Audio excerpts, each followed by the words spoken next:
Tlaxco es uno de los 3 pueblos mágicos que se encuentran en el estado de Tlaxcala. Es un lugar lleno de historia, cultura y artesanías para descubrir. Vengan, vamos a recorrer Tlaxco.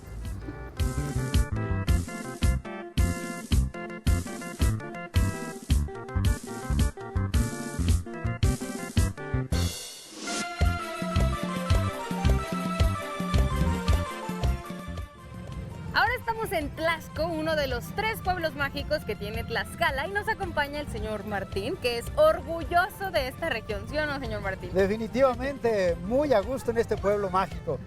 ¿Qué es lo que hace que Tlaxco sea un pueblo mágico? Definitivamente son sus atributos, como su arquitectura, su gastronomía y sus emblemas, como Victoria Dorantes, el Tlaxcomóvil, la Barca de la Fe. Son muchos, múltiples atributos que tiene Tlaxco y media hectárea de monumentos históricos en todo el pueblo. Don Martín, ¿cuál es la historia de Tlaxco? Pues la historia de Tlaxco la podemos ejemplificar en 3 etapas. Primero, la época prehispánica, luego la época virreinal y posteriormente podríamos decir la época moderna, aunque siempre estuvo presente en las fases principales de la historia. ¿Y podemos hablar de la propia historia de Tlaxco, digamos como en el periodo prehispánico? Claro que sí. Bajo estas montañas estuvo asentado el antiguo señorío de Tilihuilquitepec, que quiere decir Cerro Negro Curvo. Tlaxco es un pueblo en la montaña. Antes de esa hubo fases culturales. Los Tezoquipan, los Tezoyo, los proteotihuacanos, los tlaxcos propiamente y al final los otomís huastecos. Tlaxco, para todas las personas, lo llamamos el lugar del juego de la pelota. Por eso es que te vistes así. Por eso que usamos el atuendo del jugador de pelota. Okay. Así es. Muy bien, ya estamos comprendiendo entonces un poquito más acerca de la cultura de aquí de Tlaxco. Claro. Don Martín, ¿y qué edificios rodean esta plaza principal en donde tenemos el kiosco, la fuente, una chulada de postal que tenemos aquí en Tlaxco? Bueno, aquí es para que el turista y los mismos habitantes se deleiten la pupila, ¿no? Observando todas estas construcciones arquitectónicas coloniales. Pero la más importante, la perla de la sierra, es la parroquia de San Agustín. Después tenemos el Palacio Municipal, que es porfiriano, y por donde tenemos nosotros la Casa de la Cultura, tenemos otro palacio grande. Esos son nuestros majestuosos palacios arquitectónicos, así como la tienda Moctezuma, que también refleja esa construcción de la opulencia, de la riqueza de la época virreinal y de la época porfiriana. La parroquia, por supuesto, como bien lo mencionaste hace un momento, es la joya del pueblo, es la perla de la sierra, ¿la llamaste? Sí. ¿Por qué se le conoce así? Bueno, porque indudable es muy bella. Tiene algunos retablos barrocos y unos altares neoclásicos que están prácticamente bañados en oro, hechos de madera, pero con esa decoración. Reflejan las tradiciones que tiene el pueblo. Por ejemplo, entrando a la parroquia del lado derecho, tenemos el retablo dedicado a la Virgen de Dolores. Eso nos dice que aquí hay una celebración inmensa de la Semana Santa. Del lado derecho tenemos el retablo dedicado a la Virgen de Guadalupe. Otra tradición muy inmensa en donde el día 12 de diciembre hay magnos desfiles que reflejan la identidad del pueblo o la fe que tiene el pueblo. Y el del centro, que es el más importante, más decorado y mayor, es un retablo barroco, churrigueresco, estípite, y que es la fiesta del patrón del pueblo, San Agustín, obispo de Hipona. ¿Y por fuera cómo es este templo? Pues mírenlo, es tan bello que se ven las cúpulas, hecho de cantera rosa en este lugar y con un águila bicéfala al centro.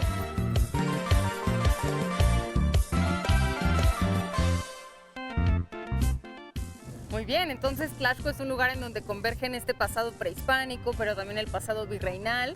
Y mencionaste esta época moderna, en donde Tlaxco ya es un pueblo mágico y recibe bastante turismo. Mire, aquí podemos encontrar restaurantes tradicionales. Como por ejemplo tenemos enfrente la Casona de Don Agustín. De este lado tenemos el Rincón Taurino. Luego tenemos aquí en la parte posterior, enfrente, el Portal Jardín, la tienda de Don Mariano, la panadería San Francisco, muy tradicional, y tenemos muchas cosas. Muchas cosas. Martín, ¿en qué consiste la representación que sueles hacer para explicarle a los turistas un poco acerca de esta cosmovisión que ustedes tienen en Tlaxco? Claro que sí, mire, hacemos la representación del juego de pelota y luego hacemos la representación de la matemática sagrada, que es el Nepohualtzintzi, es una calculadora ancestral hecha con maíces. Es súper interesante y qué bueno que compartas esta información con las personas que visitan Tlaxco para que no se quede solamente quizás en la fotografía de lo hermoso que es este lugar, sino también se lleven un poquito acerca de la cultura y la historia. Los invitamos a que vengan a vivir las experiencias, tanto de las prácticas ancestrales, como de las visitas a las haciendas, como de las visitas a los monumentos históricos y a los rinconcitos mágicos que me ha faltado mencionar. Por ejemplo, los talleres de queso, los talleres de plata y obviamente los talleres de madera. Muy bien, bueno, pues tenemos mucho más que ver aquí en Tlaxco. ¿Nos acompañas, Martín? Por supuesto, adelante. Vamos.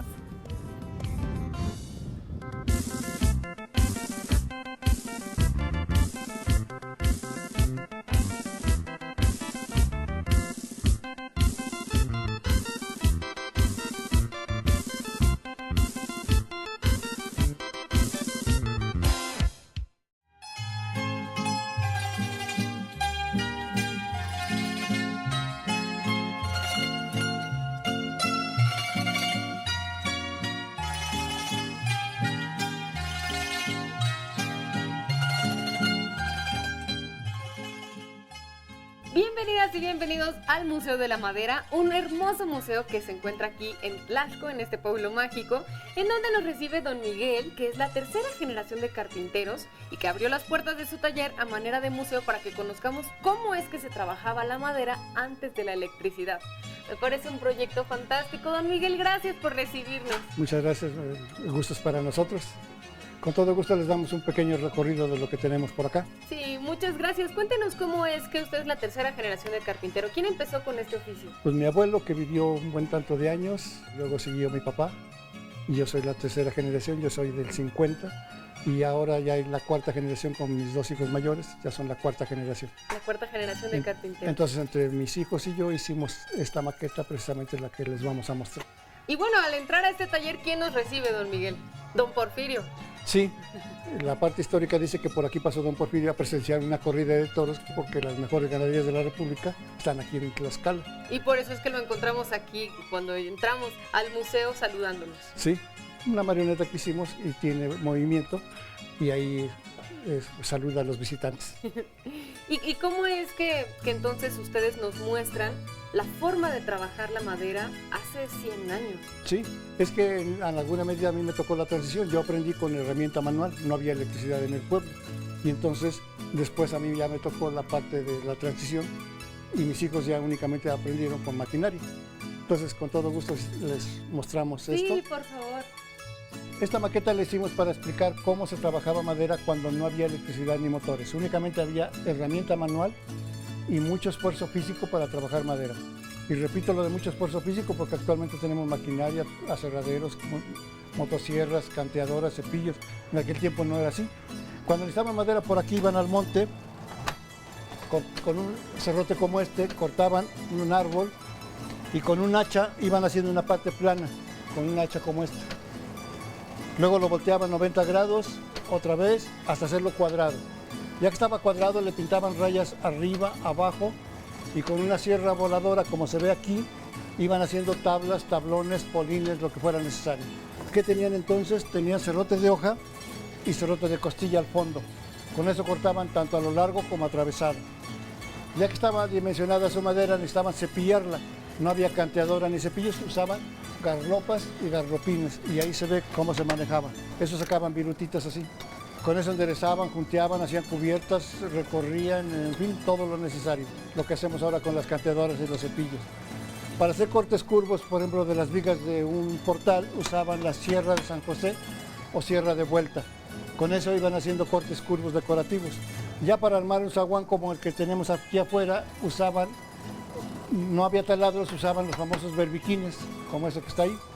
Con eso hacían una serie de perforaciones, los sobrantes lo quitaban con un formón grande que se llama escoplo, y en ese hueco entraban las espigas, y esas espigas se les ponía pegamento y cuñas, y quedaba un trabajo que hasta la fecha perduran. Así está armado este zaguán, lleva 140 años.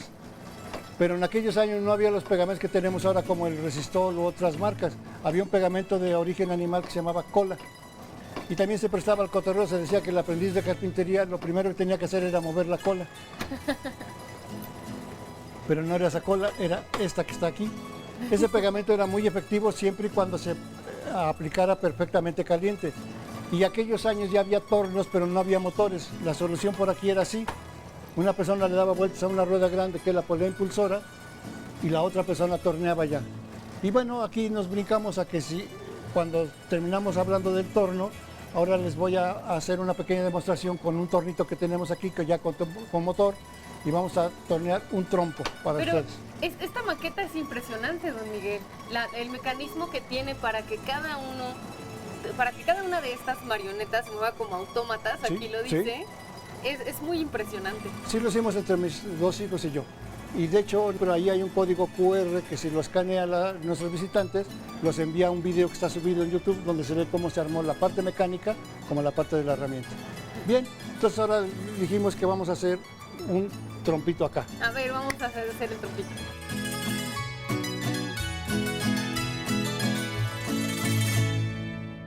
Bueno, lo último que hablamos en la maqueta fue de torno y tornear. Ahora les vamos a hacer una pequeña demostración de torneado con esta maquinita que ya tiene su motor. Y de aquí este cuadrito vamos a sacar un trompo. Ya está. Entonces ya me arrancó. Sí.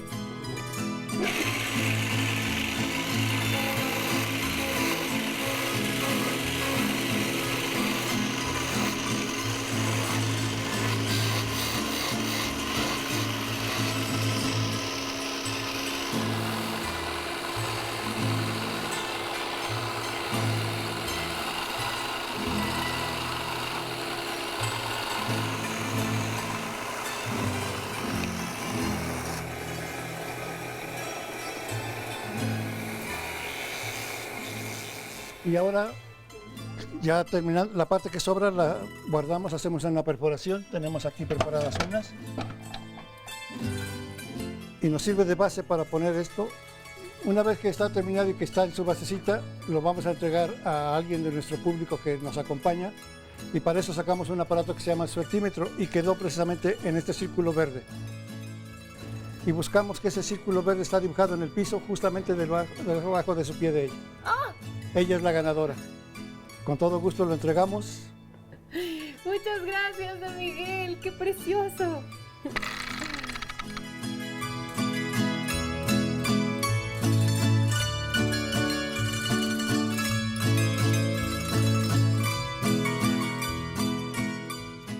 ¿Y cómo continúa el recorrido, don Miguel? Vamos a ir a ver, ahora se llama el Teotlashco. Entonces vamos a ir a ese patio a verlo cómo quedó. Bueno, entonces vamos a ver el Teotlashco. Y aquí en el museo, bueno, además de esto que acabamos de ver, hay muchas otras cosas muy interesantes, como por ejemplo un espacio en donde se venden artículos en madera súper bonitos que ustedes realizan. Nosotros hacemos, sí. También podemos conocer los diferentes tipos de madera que hay en la región. O sea, es un lugar muy interesante. Entonces, pues vamos a continuar. Vamos. Sí.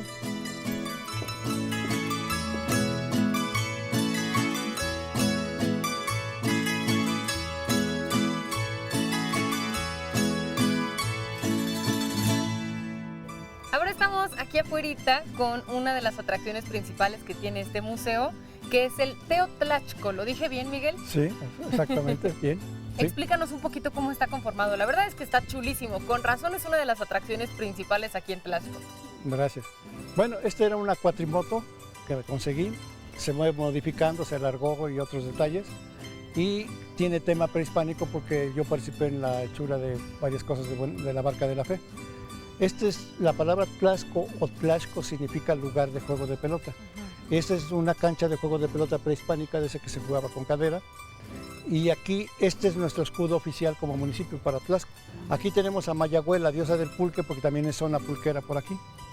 Y aquí ya empiezan algunas similitudes con respecto a la Barca de la Fe, el mobiliario que yo hice. Ese asiento se parece a la silla presidencial de la Barca de la Fe. Esas columnas de atrás se parecen a lo del Cirio Pascual de allá.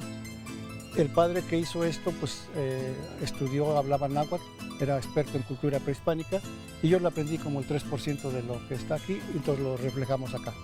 En el volante está un símbolo que es el único que yo me sé en náhuatl, que se llama Ometeot Intloque Inahuaque, que es el dios del cerca y del punto, el dios dual. Es un tema muy largo, pero aquí lo tratamos de reflejar. Muchísimas gracias, Miguel. No, es un gusto para mí.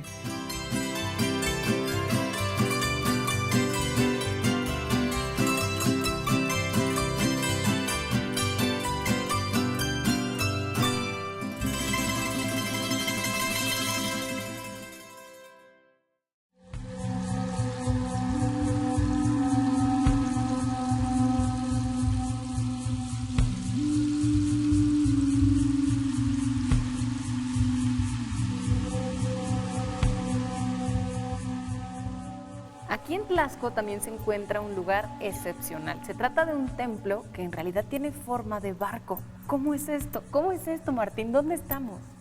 Bueno, estamos en Tlaxcala, específicamente en el municipio de Tlaxco, en una comunidad que se llama San Andrés Buenavista.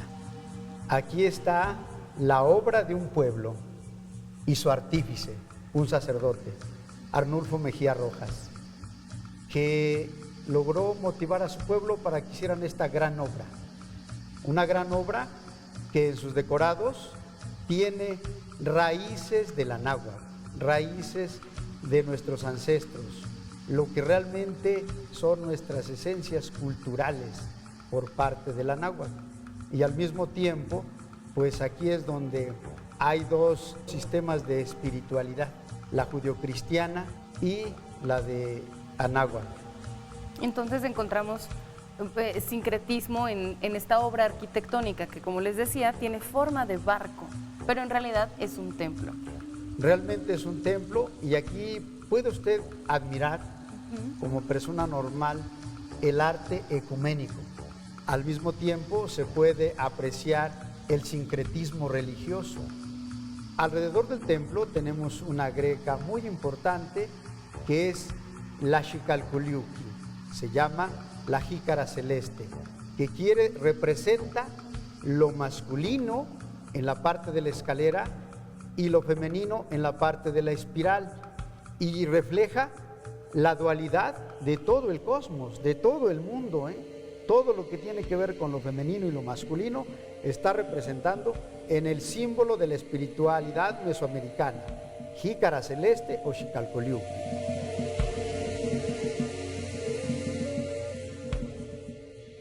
¿Y qué es lo que encontramos aquí en estos pilares que conforman una parte muy importante dentro del templo? En estas columnas se representa más la flor y el canto, la palabra, el mensaje, todo lo bueno que puede existir. Eso es lo que se va representando en cada una de las columnas. Aparte, hay pinturas muy específicas que nos van a relatar historia de nuestros pueblos originarios. Por ejemplo,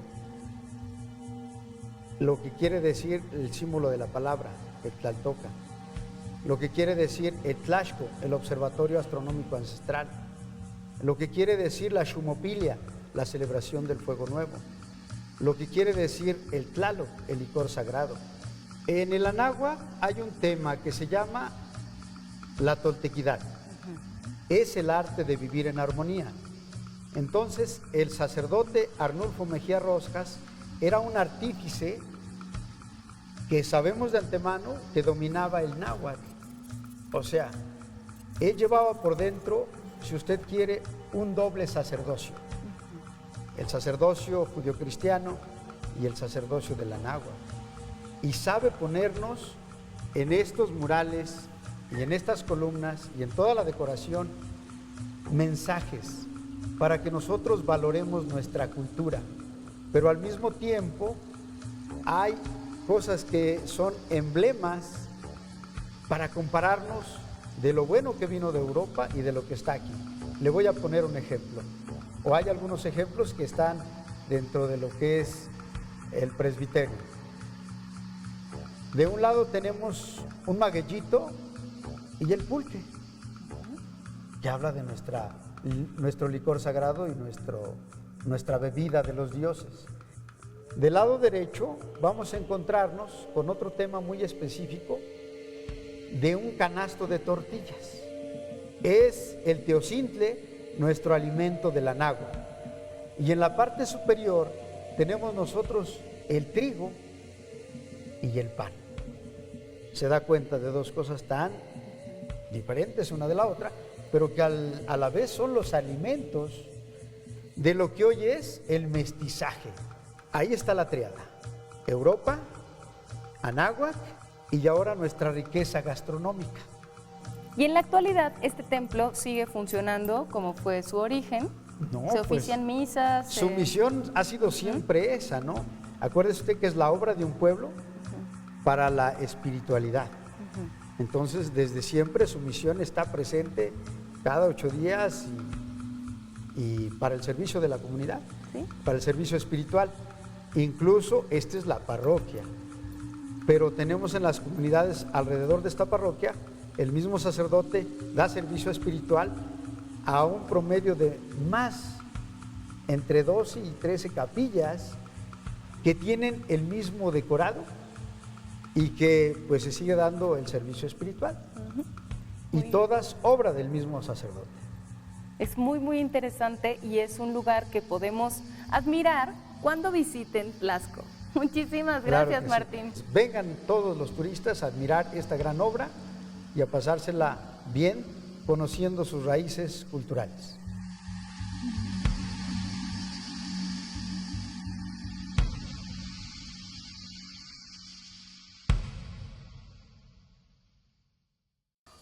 Tal vez no lo sabías, pero hoy descubriste aquí en De Todo que Tlaxco es un pueblo mágico que vale la pena descubrir.